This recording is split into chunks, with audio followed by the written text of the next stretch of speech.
அநேகர் ஒரு கோஷேனில் இருக்கிறவர்களுக்கு யோசேப்பு சொல்கிறார், நீங்கள் கோஷேன் நாட்டிலே வாசம் பண்ணி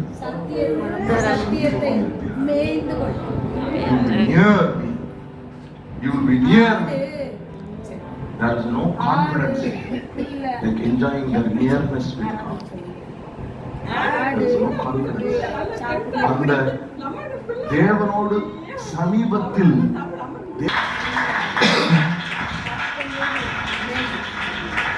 நான் உன்னை கைப்பிடிச்சு நடத்துவோம்பா, நீ கவலைப்படாத, இன்னைக்கு ஆரம்பி பிசினஸ், ஃபியூச்சர் நம்ம பார்த்துக்கிறான்னு ஒரு மனிதன் சொல்லலாம், 1000 பேர் சொல்லலாம். ஆனால் கர்த்தர் உங்களை பார்த்து, நான் வலது கரத்தை பிடித்து உனக்கு துணையில் இருக்கிறேன் என்று ஒரு சத்தத்தை நீங்கள் கேட்க, we need to be near him. நாம் அவருக்கு அருகில் இருக்கிறோம். அவருக்கு அருகில இருக்கிற சமீபத்தில் இருக்கிற ஒரு அனுபவத்தை குறித்து தான் நான் உங்களோட பேசிக்கொண்டிருக்கேன். எத்தனை பேருக்கு அவர் சமீபமா இருக்கணும் ஆசை? ஆமென். இமேஜின் பண்ணி பாருங்களேன். இமேஜின் பண்ணி பாருங்களேன். இவரு கிட்ட இருக்காரு, இவர் என்கிட்ட கிட்ட இருக்காங்கன்ற சந்தேகம் எனக்கு இருக்குமா? சொல்லுங்க. நான் பேசினா இவருக்கு கேட்குமான்ற சந்தேகம் இருக்குமா?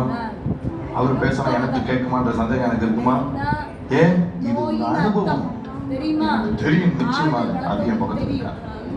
எனக்கு தெரியும், அவர் பேசினா என் காதல் தொலைக்கும், இருதயத்தில் ஏதோ என் மண்டைகள் புரியும். எனக்கு தெரியும், நான் பேசுறது அவருக்கு கேட்கும். This is an experience. This is an experience. அந்த அனுபவம் இங்க இருக்கிற ஒவ்வொருவருக்கும் அவசியம். Nearness with God.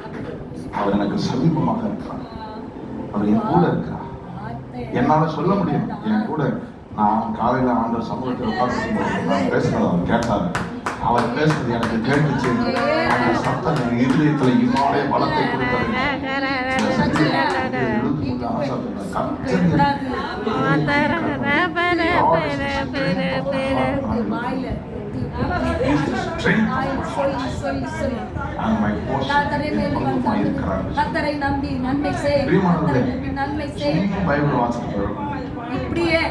சும்மா